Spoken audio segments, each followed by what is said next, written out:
Thank you very much.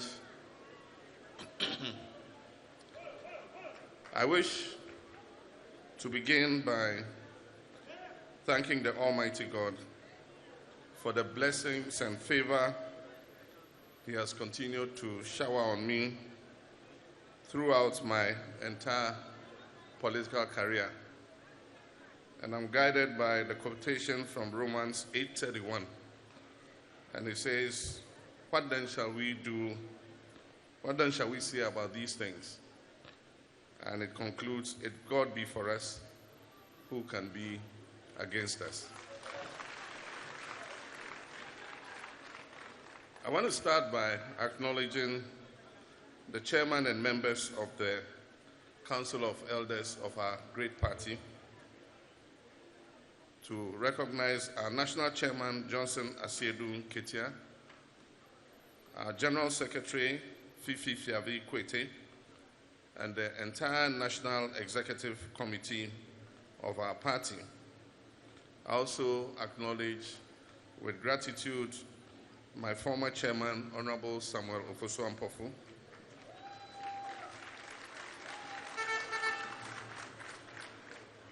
my running mate in the 2020 elections, Honorable Nana Jane Opoku-Agyemang, our regional chairmen and regional executives, and all our constituency executives, and especially our kingmakers, the branch executives, supporters and sympathizers of the NDC. And also to recognize our revered traditional leaders. Even though some names were mentioned, out of respect, I will just mention a few of them again. And we have Nayab Kogana, Nayab Tolonna, my uncle, Nayab Kosulana, who's chairman of our Council of Elders and has done a yeoman's job in uniting the party here in Northern Region. Nayab Nyankpalana, who was recently installed, I wish to congratulate him.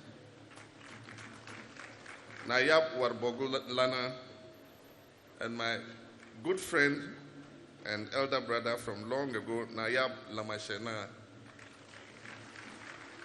Nayab Chogo Na, and the Dakwema of Tamale. I wish to acknowledge all of them. I also wish to acknowledge our minority leader, Honorable Ato Forsen, and to also acknowledge our host and my younger brother, Honorable Haruna Idrisu,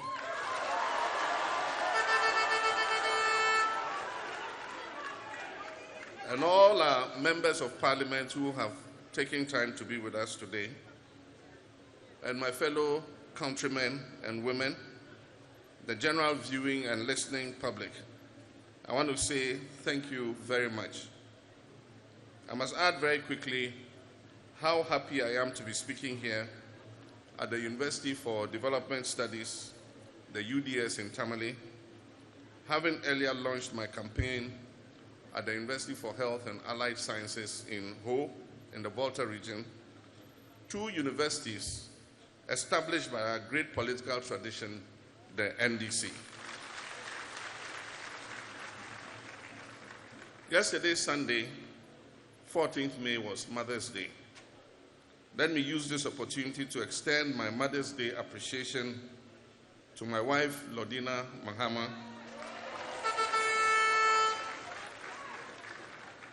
and all Ghanaian women.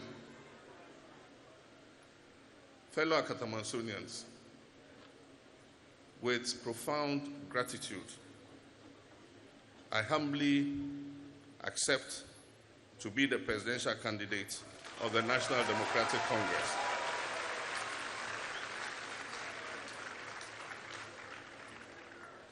I dedicate this victory to the founder of our party, Jerry John Rawlings,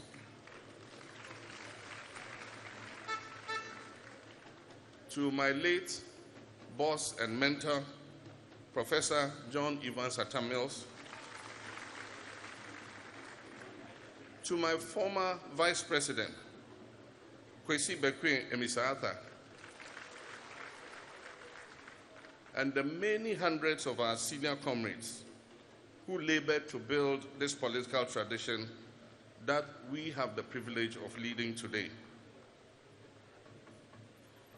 And thank you for your vote of confidence and for your unshaken conviction that I am the most suitable person with the experience and vision to lead our party, the NDC, to victory in 2024.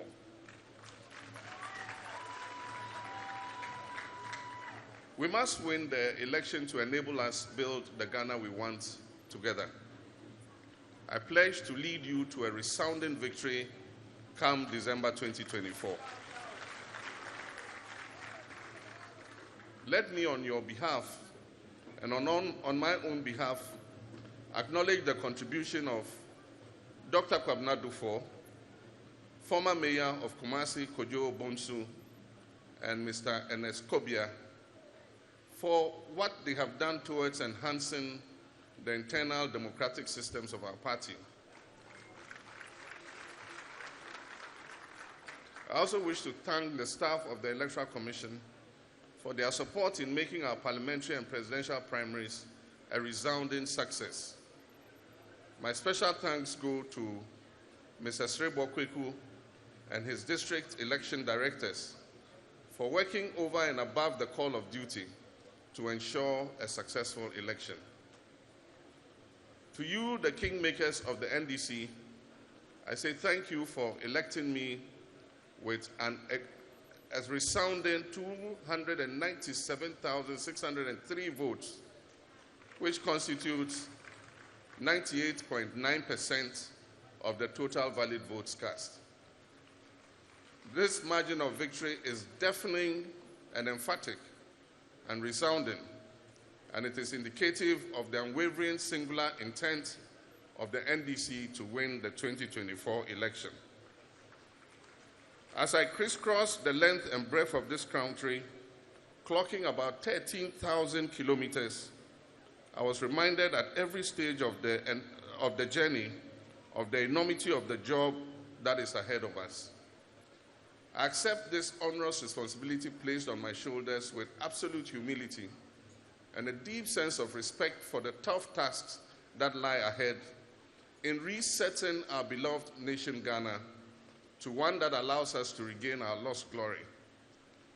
Ours is a nation that led the decolonization process in Africa, a nation held up as the model of democracy and governance in Africa, a nation of prudence in the management of its economy and resources.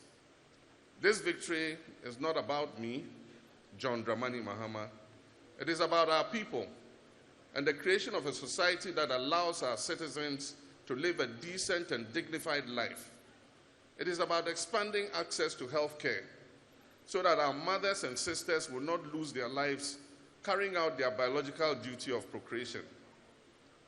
It is about the little children whose promising future is cut short because of a dangerous boat crossing in search of an education. It is also about managing our economy and finances in a manner that does not require us to appropriate the lifetime investments of our retired senior citizens and the middle class. This victory is about raising security and investments and funds for future generations, and not just for spending in a day. It is about restoring trust once again in our institutions and engendering love and pride in the name Ghana.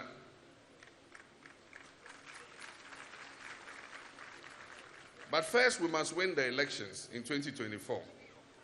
And that will require from all of us hard work and winning the trust of the people of Ghana. The NDC and Ghana's interests must therefore continue to guide and bind us all together as one people from one great family. From today, right here in the hall of the University of Development Studies, I declare that the internal competition for the flag bearership position is over.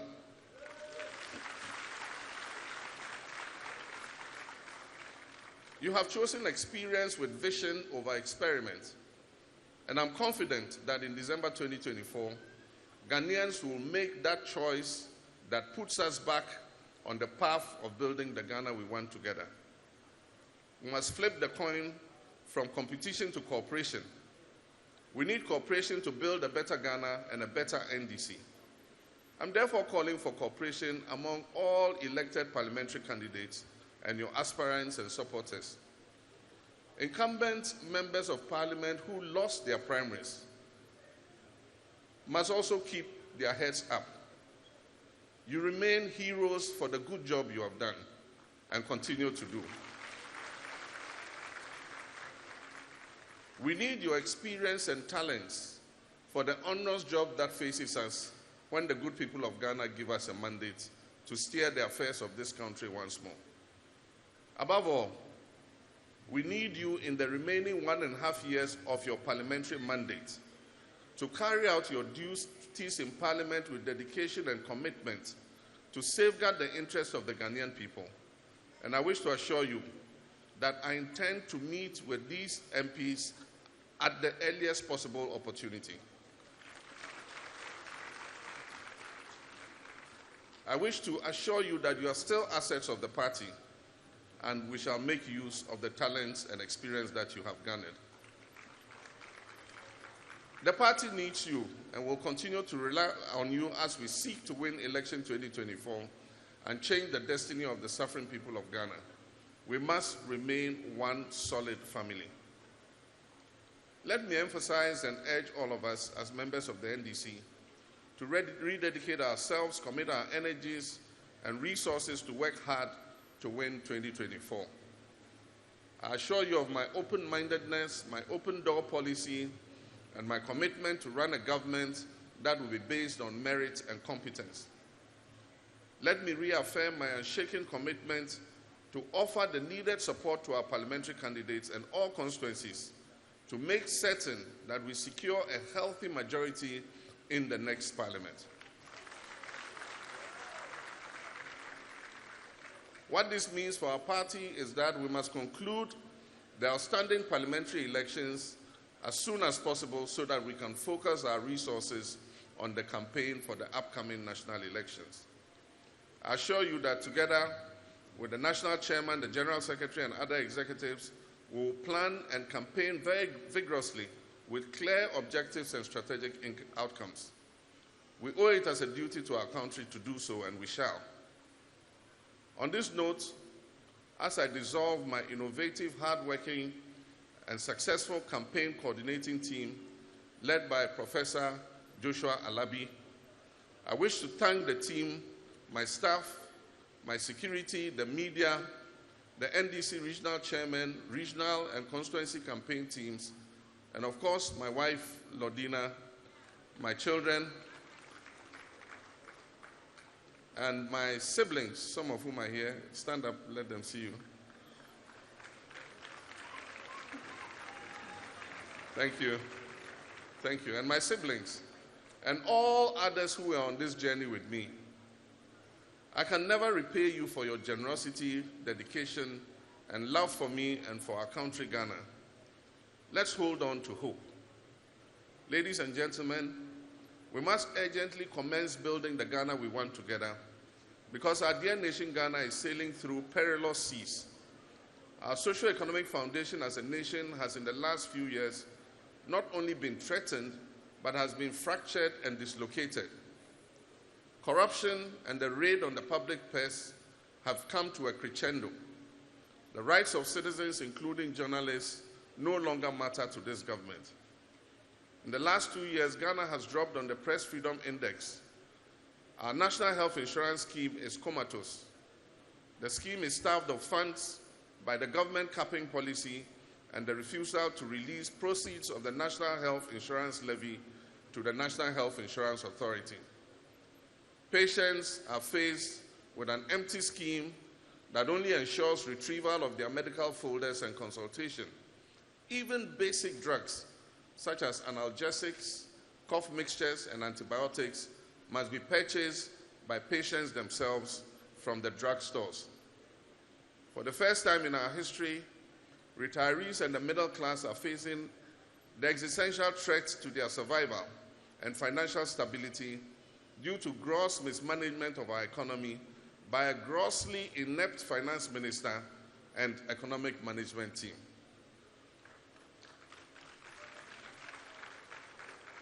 For the first time in known memory, newborn babies are unable to access the full complement of their childhood vaccines. Yet these newborns and the younger generation also face the heavy burden of inheriting a suffocating national debt which stands at almost 600 billion Ghana cedis, the equivalent of over 100% of our GDP. Only a fortnight ago, the government recalled members of parliament, and the main purpose for this recall was to approve a further $710 million, more debt to compound the already choking national debt.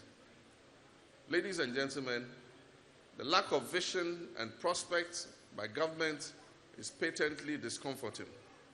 And that is why we have no option but to win election 2024.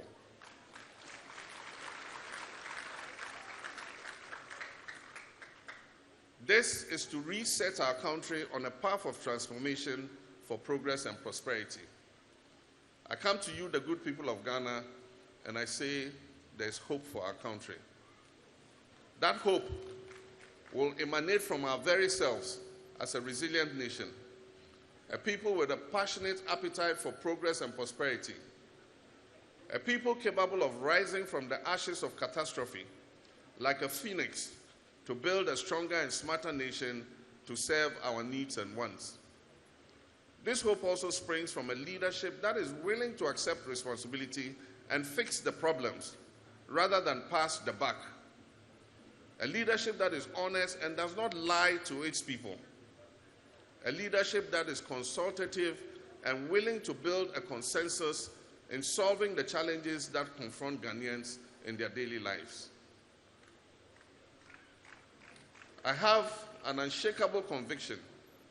I believe and I know Ghana shall rise again.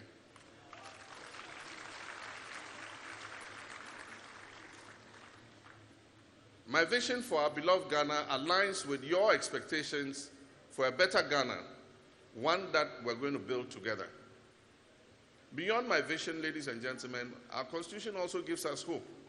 It creates the foundation for our fourth Republican democracy, a democratic dispensation that is still the best form of government and which we must guard and protect. Because however abysmal and appalling the performance of a government is, the people have an opportunity to make a change at the next election. Clearly, the Akufo-Addo and Bawumia NPP administration has failed to meet the expectations of the Ghanaian people, and they must prepare to bow out at the next election.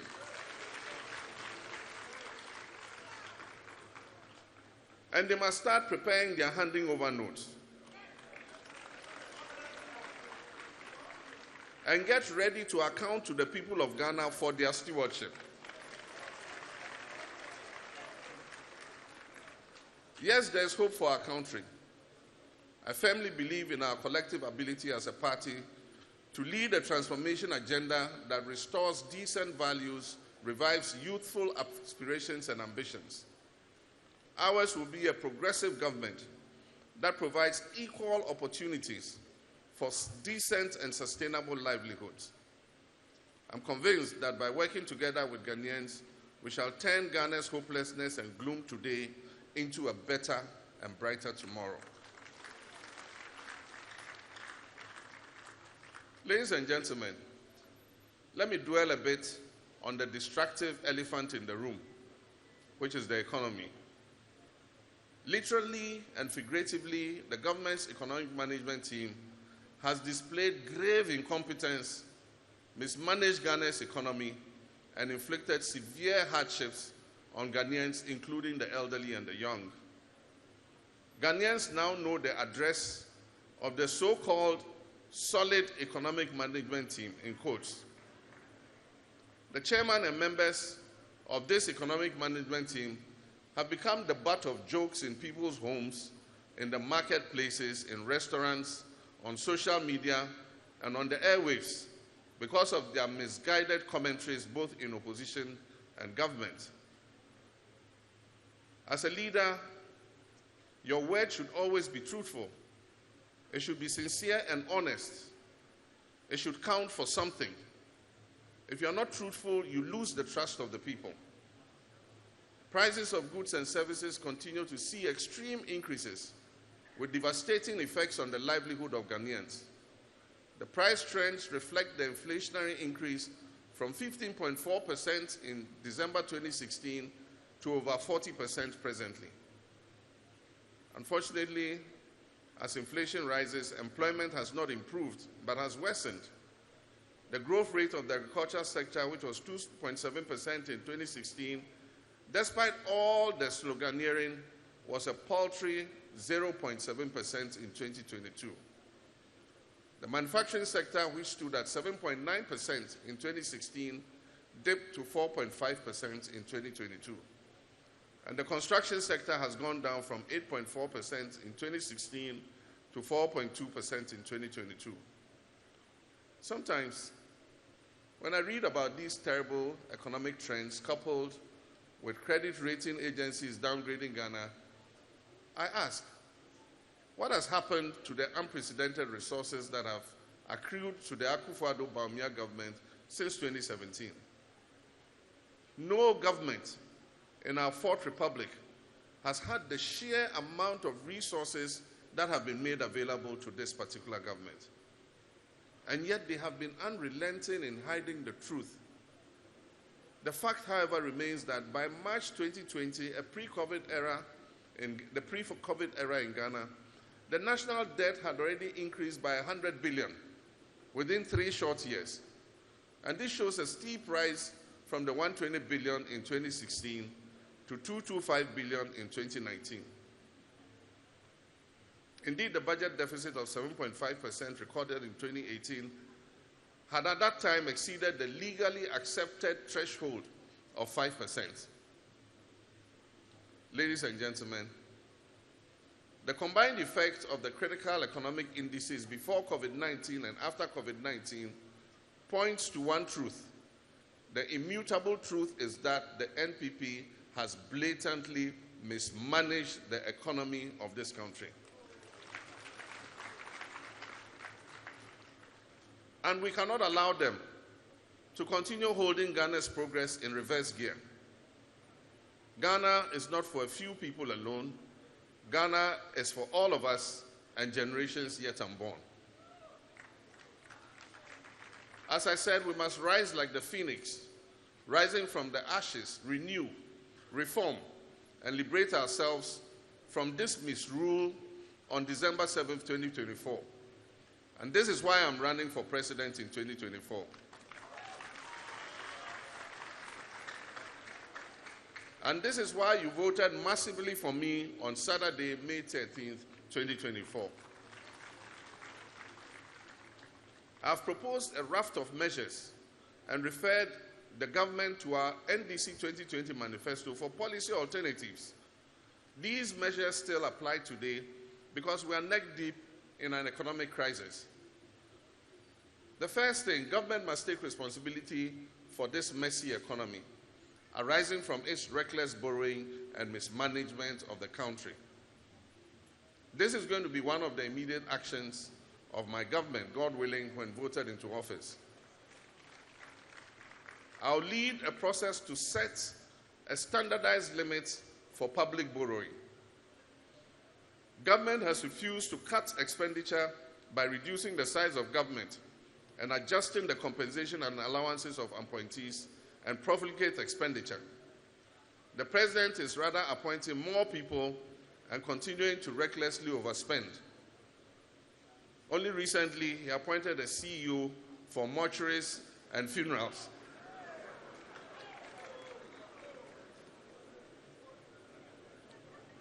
A John Mahama and NDC government will respond to the concerns of the Ghanaian people proactively and drastically cut down on the number of ministers and other government appointees. There will be no room for wasting the taxpayers' money on the comfort of government officials. the NDC will reconsider the tax exemption regime, ensuring that any exemptions that are given are beneficial to the Ghanaian people. We'll further ensure that the extractive sector operates within a mutually beneficial tax environment for the stability of our exchange rate. We'll seek to make Ghana benefit more from its finite natural resources, and will encourage indigenously owned Ghanaian businesses that have the technology and capacity to operate their own productive mining concessions by themselves to do so. We have done it before, and we will do it again.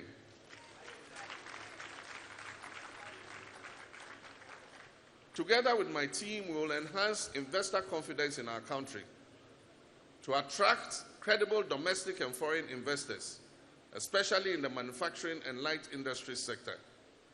This we will do by being transparent and not concealing economic data, such as the budget deficit, public debt, and our net international reserve. Even as we await the board of the International Monetary Fund's approval for Ghana's requested bailout by the end of May or June this year, we expect that the Finance Minister will urgently present a mid-year review budget to Parliament, which would include any agreements they might have reached with the fund, and also one that critically cuts down government expenditure. The 2023 budget and financial statement presented to Parliament last November currently is riding on stilts with no stability. And this is why I insist government must immediately, upon approval of Ghana's program by the fund, review the 2023 budget to reflect the realities of our economic situation today. My fellow Akatamonsonians, fellow countrymen and women, unemployment is a national security crisis today. Unemployment is at its highest level in the history of Ghana. And what must be done to help in ameliorating the challenge has not been done.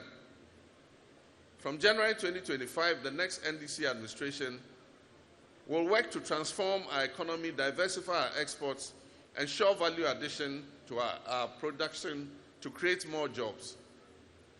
Agriculture and agribusiness shall be one of the key anchors of our economic transformation plan.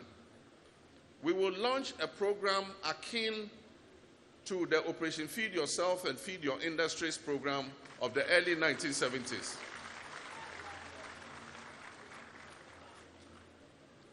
This is geared to make Ghana self-sufficient in basic staples and curb unnecessary imports.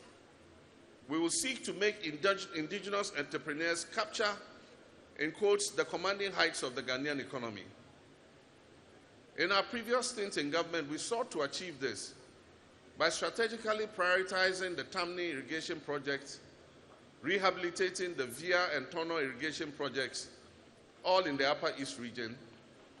We supported the Avnash rice processing factory here in Yankpala in the northern region. We provided fish storage facilities along the entire coastline of Ghana, and we prepared the Commander Sugar Factory for takeoff in the central region, amongst others. In the non-agricultural sector, the Wakang ceramic factory, which came alive in the western region, and the Savannah cement factory are but a few of the examples of employment opportunities we created when we were in office. And remember, we also injected 51 million Ghana cedis into the pharmaceutical sector for expansion and job creation. And our foresight became a windfall when COVID-19 struck our shores. Let me restate what I said in Ho during the launch of my campaign for flagbearer. I said we shall promote robust local participation in our banking and financial, telecommunications, tourism, mining, agribusiness, and manufacturing sectors to grow our economy and create sustainable employment for our youth. We will restore indigenous Ghanaian investment in the financing and banking sector. And we will create a tiered banking system that will serve various segments of the market. We will give the opportunity for experienced banking hands who were laid off and needlessly to secure their careers once more and move away from the menial jobs that they were compelled to take. As far as practicable, the banking licenses that were unjustly cancelled by this government will be restored.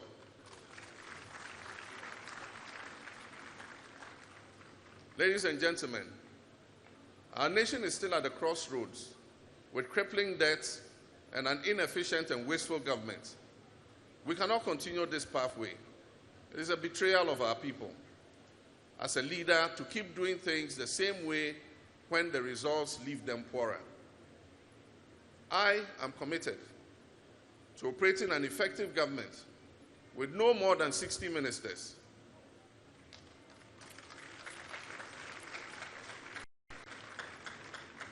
These ministers, together with other appointees of the government, will not be entitled to ex gratia payments after their tenure.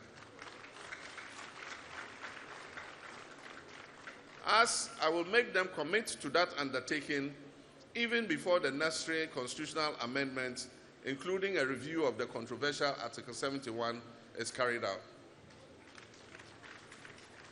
I share the view that Ghanaians in the diaspora must no longer have to renounce their foreign citizenship before they can stand for elections or hold public office in Ghana. I personally believe that most of them make up for their absence with the remittances that they send. And definitely, if conditions improve, a lot of them will return home to work here in Ghana. In fact, some Ghanaians in the diaspora have proven to be extremely beneficial to our country. Take, for instance, Professor Frimpong Boateng of the Cardiothoracic Center, fame, who returned from Germany to establish the Cardio Center and has saved many Ghanaian lives. Since the professor's return, he has contributed his significant bit in medicine and in politics. And only recently, an Al Jazeera documentary accusing President Akufo-Addo and his government of organized crime in collusion with a foreigner, it also emerged that the heart surgeon had 2 years ago boldly exposed the duplicity of the MPP government in the fight against Galamsey. His report has opened a can of worms, which I know this president, in his usual manner, will sweep under the carpet, just as many corruption scandals have been cleared by who is called the clearing agent. We shall pursue this matter further and make sure that justice is done. The truth is that this government cannot just wish away the reality that Ghana is not looking good on the Corruption Perception Index of Transparency International. The president no longer makes corruption a pet topic in any of his speeches because corruption has defeated him hands down.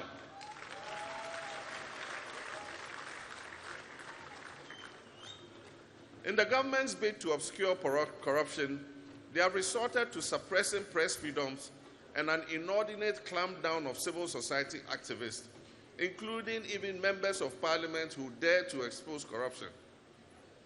And let me assure you, as I stated in Garu in the Upper East during my campaign tour, that I will adopt a robust root and branch approach to fighting corruption. Because corruption is a major source through which state resources are lost. It will not matter whether the people involved in the corruption are our own people or from some other party. We will continue the constitution review process commenced by President John Evans Atta-Mills of blessed memory, and we will carry it to its logical conclusion.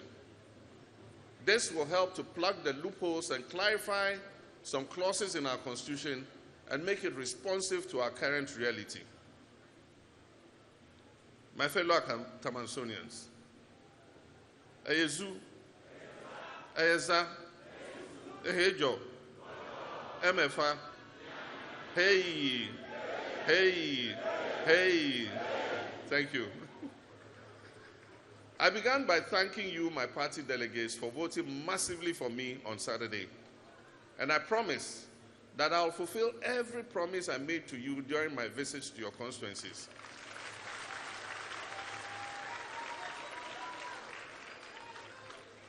All the promises I made in the 16 regions of Ghana between March and 12 May 2023, I intend to fulfill. I'll be working with the National Chairman, the General Secretary, and the leadership of our party to build a formidable National Democratic Congress, one that every Ghanaian will be proud to associate with. And Ghanaians should keep in mind that the NDC has provided the most impactful socio-economic and development projects across the length and breadth of this country. I make a firm promise to ensure that our 2024 campaign is fully decentralized by empowering our branches to lead the voter mobilization and voting day canvassing. And they will be supported by the constituency and regional executives, and of course by national and the flagbearer. Empowering the branches and motivating them and ensuring that we deploy the needed material and logistics, I remain convinced will help our campaigning and canvassing in 2024. We must all embrace and support an equitable distribution of party logistics to the branches, because this will strengthen the branches and encourage competition, even as we plan to reward each branch adequately for meeting the targets that we're going to set them in 2024. In the next few months, we'll begin redeeming our promise to help constituencies that currently do not own their own offices to acquire offices. And we'll commence the organization of periodic orientation and training programs by our party school for all our executives. Ladies and gentlemen, and the millions following us from Ghana and across the world, as I conclude before I take my seat, I want to reiterate some of the other commitments I made to the people of Ghana on the campaign tour. I want you to remember them so that you can hold me accountable when I come into office.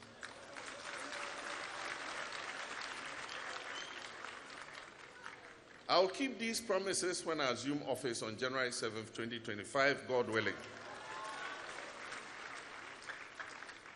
We will restore stability and inclusive growth in the economy, and we shall rejuvenate the almost collapsed banks and the financial sector. And this will involve sweeping reforms at the Bank of Ghana, because the central bank itself has been a part of creating this problem. I'll create the foundation that will ensure that Ghana will never suffer such a deadly debt management program that threatens to send our elderly people holding government bonds to an early grave and wipe out the investments of the Ghanaian middle class. I'll prioritize local participation in the banking, financial, telecoms, mining, oil and gas, agriculture, manufacturing and construction sectors to generate more jobs for our youth.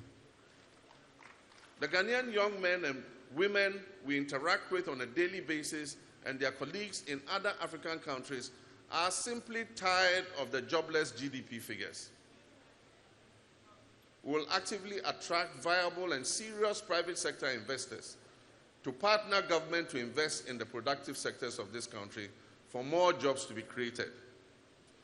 I will advocate strongly the return of investors who have left because of the poor management of this economy by NPP. This will involve an emphasis on agriculture and agribusiness, and will have a strong focus on making Ghanaians own their own micro enterprises. I'll complete abandoned and ongoing projects instead of rushing to start new ones.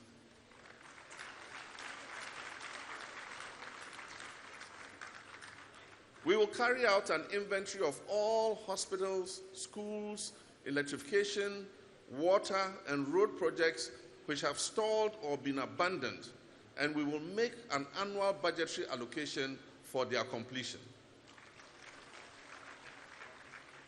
Beyond the economic front, we will also be very strong on governance, because transparent and accountable governance at all levels remains an assured fuel that fires the socio-economic transformation of successful nations.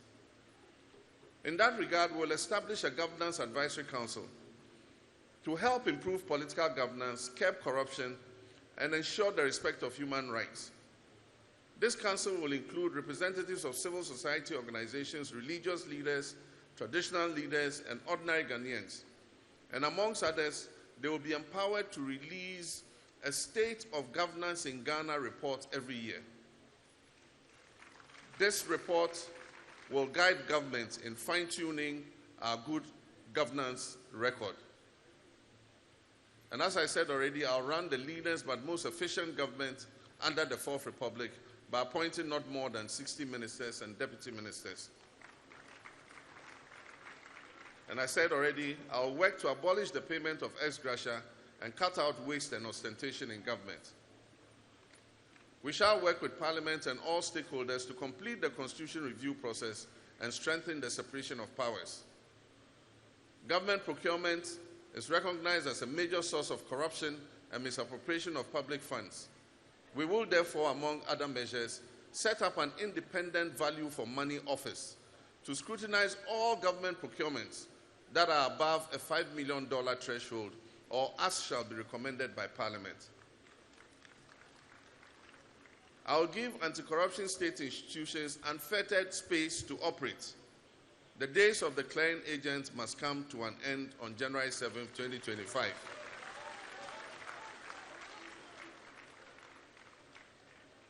I'll also set up a commission of inquiry to investigate the matter of looted and stolen state lands.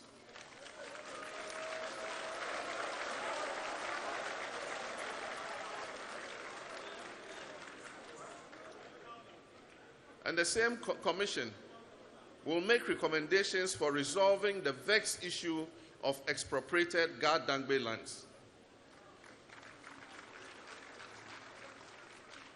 And to deepen our democracy, the fourth estate of the realm, the media must also be given a conducive and collaborative atmosphere to operate as the fourth power that they ought to be without threats, harassment, and assassinations. In this regard, we shall speed up the investigation of the assassination of Ahmed Swale.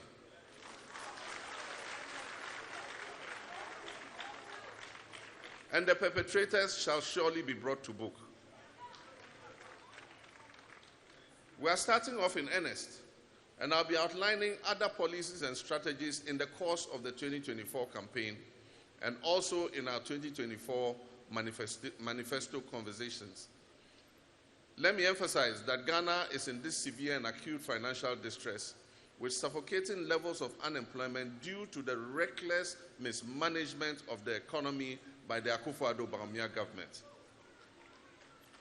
But there is hope, and that hope can be fast-tracked if we choose vision with experience over try me and experiment, especially at this crucial time in our nation's life. The NDC delegates have shown the way by electing me with a definite 98.9%, or in mathematical terms, you always adjust to the nearest number. And so 98.9% is 99%.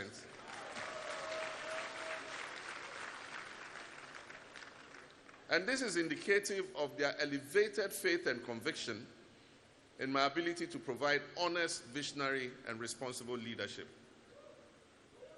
They did so not only based on our solid record of achievements, but also on the concrete, sincere assurances I've given to transform our cherished country, Ghana, by building the Ghana we want together.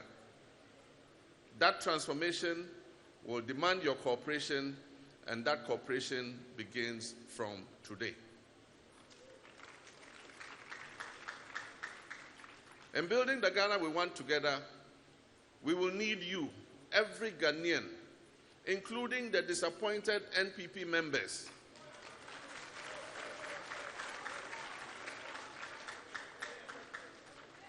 Including the disappointed NPP members who are appalled by the arrogance, untruthfulness, mismanagement, corruption, and nepotism of their own government.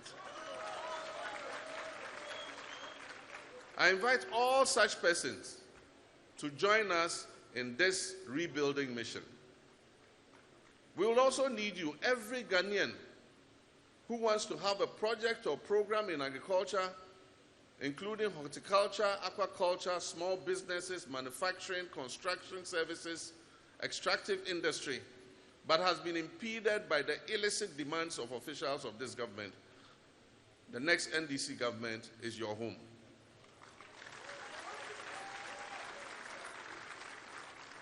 We will need you, every Ghanaian who believes that merit must be recognized and compensated and not favoritism taking the center stage. And we will need you if you genuinely believe we have had enough of the incompetence and mismanagement of this government over the last 6.5 years. Enough is indeed enough.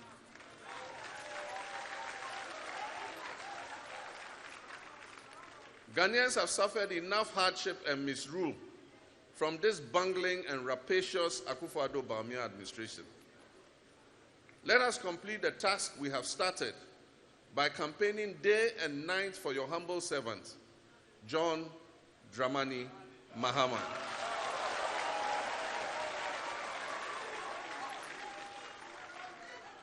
And also campaign for all our parliamentary candidates elected across the country. My brothers and sisters, I urge you to campaign vigorously in every corner of the country, on radio, on television, on Facebook, on WhatsApp, on Twitter, on TikTok, on Instagram.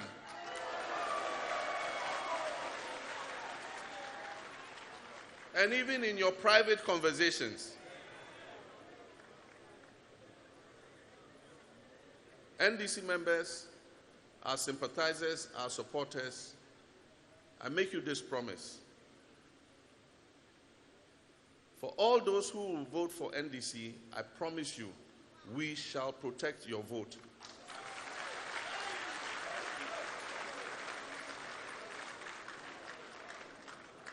Your votes will not only be counted, but your votes will count in making a change in our country, Ghana.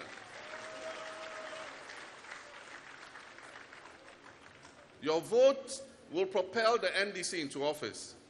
And with a team led by me, by the grace of God, we are ready and willing with the vision and experience to build the Ghana we want together with you.